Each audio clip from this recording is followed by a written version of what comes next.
Price of a Rose. Chapter 6. During the night, I have another dream, or, as the spirits would call it, a memory. In it, I sit in the castle library reading. It looks far more pleasing than it does now.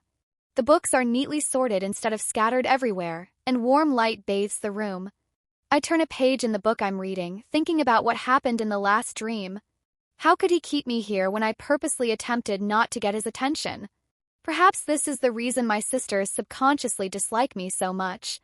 I took their chance at being a queen. Then, someone snatches my book away from me.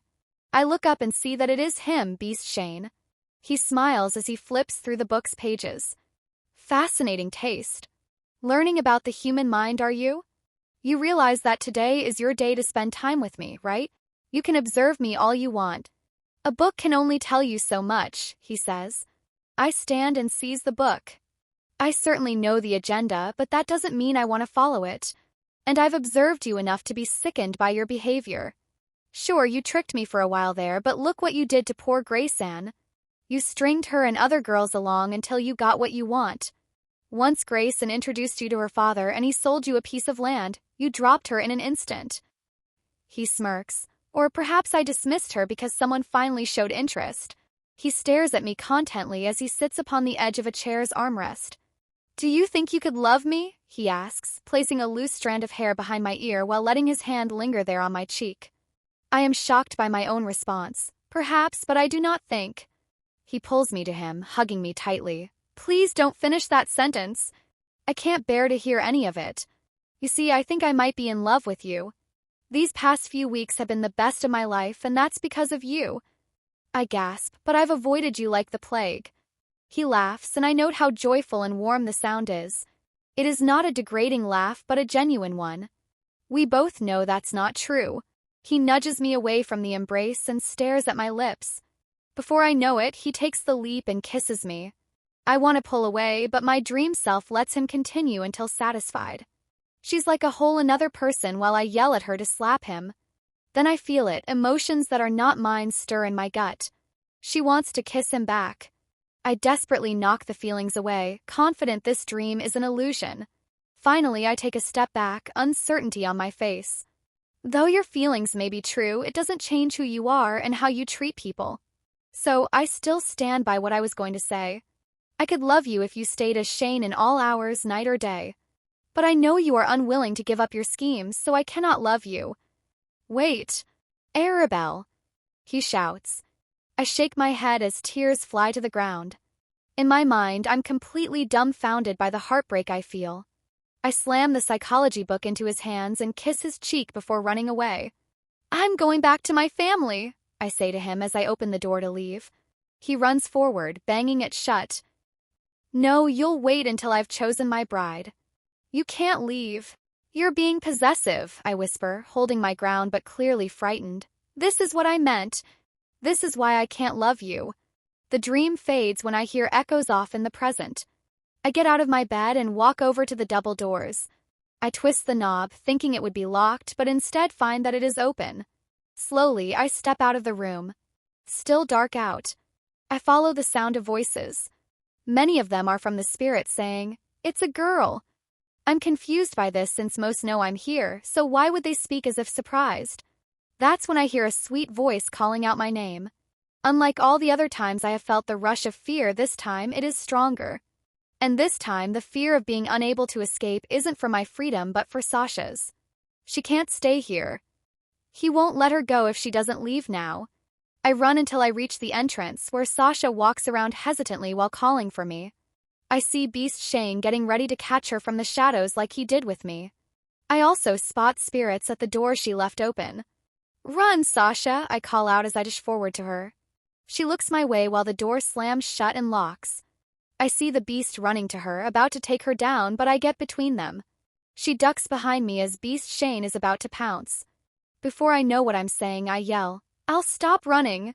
I'll stay here and help you out of my own free will, but please, just this once, let her go. She doesn't deserve any of this. Beast Shane falters and turns into his humanoid spirit form. You'll stay and agree to my every demand? Sasha grabs my shoulder. No, Arabelle, don't agree. You'd be throwing your life away. I fall to my knees, sobbing. I will.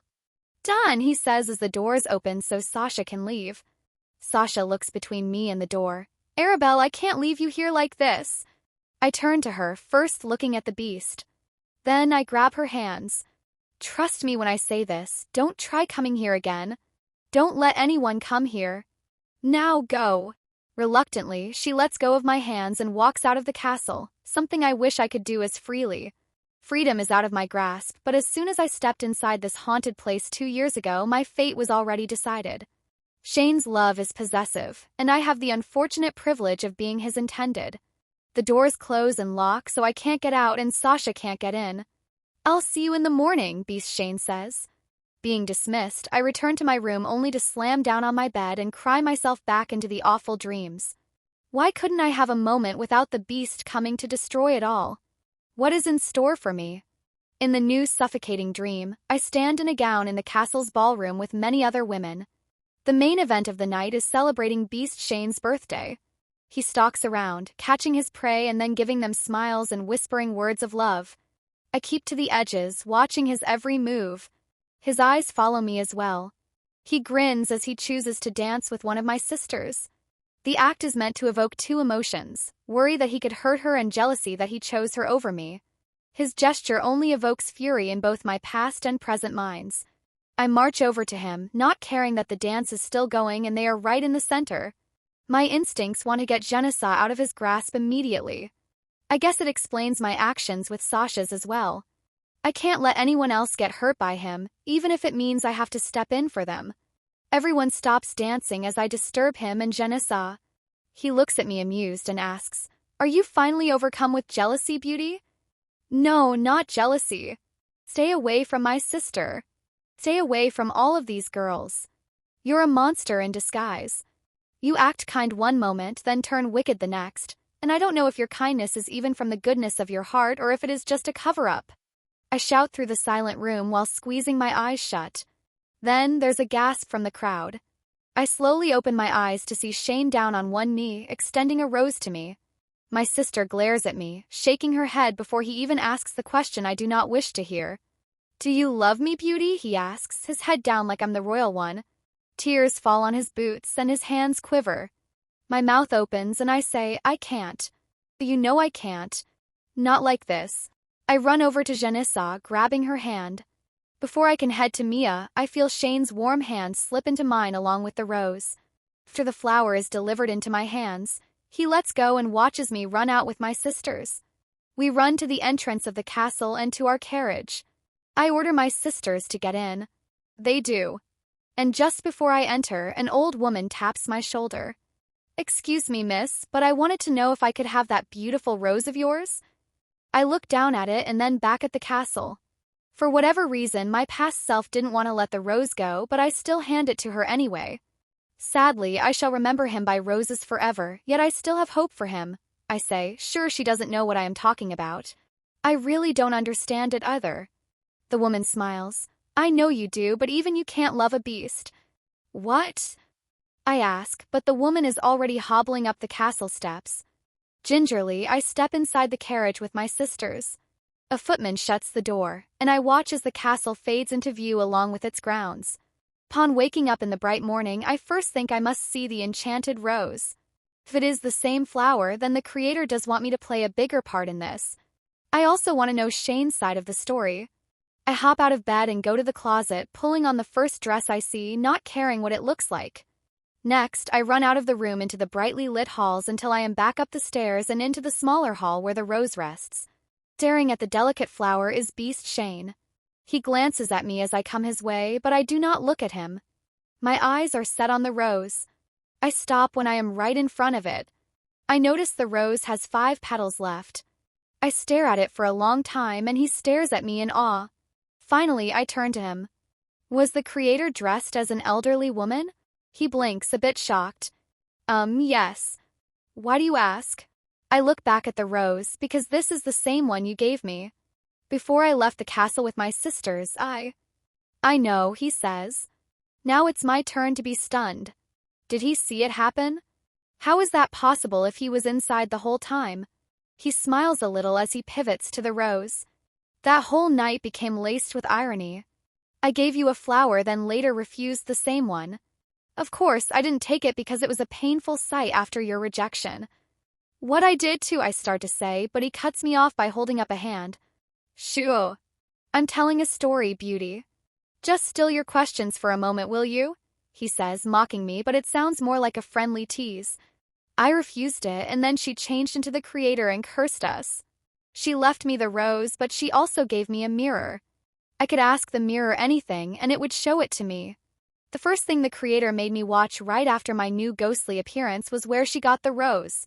I chose not to look in the mirror after that until you returned.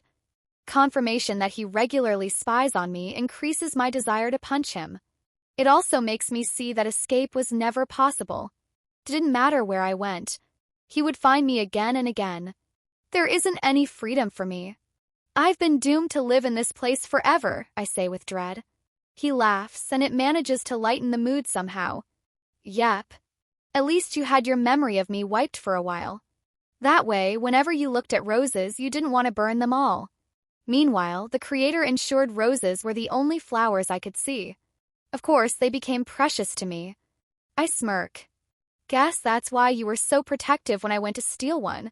My smile drops when I realize we're having a full-length conversation where neither is yelling or trying to escape from the other.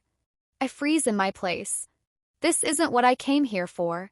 He's playing me once again, so I'll change my mind about loving him. I am not going to give in like this. With my fist, I turn to him and pound him right in the chest. It's not a strong punch, but I continue to hit him repeatedly.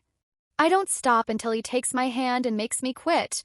Arabelle, he says softly, moving his hand from my wrist to my fingers, I'm not trying to bait you. I'll admit I haven't changed, but I'm still endlessly in love with you. I think that's why I could never change for any of the other girls that came here. I didn't want to try. But with you, I want to change. The whole time he speaks, my eyes remain closed. I can't look at him and his angel-like face, which can turn cold and cruel in 1 second. The only thing I cannot stop is the warmth of his hands against mine. I hate him. To think I actually wondered if you loved me, I say, but that was when I didn't understand the whole picture. If you loved me, you would have let me go home already. I'll be in your forsaken library if you need me. But I know you're scared to go there, so I probably won't see you until dinner. I pull my hand away and walk out. I'm not going to share his pain of being a prisoner here. Perhaps he has it worse than me, but that should make him see he shouldn't force the person he loves to stay with him. It would be a different story if I loved him back and chose to remain, but the relationship as it stands is toxic.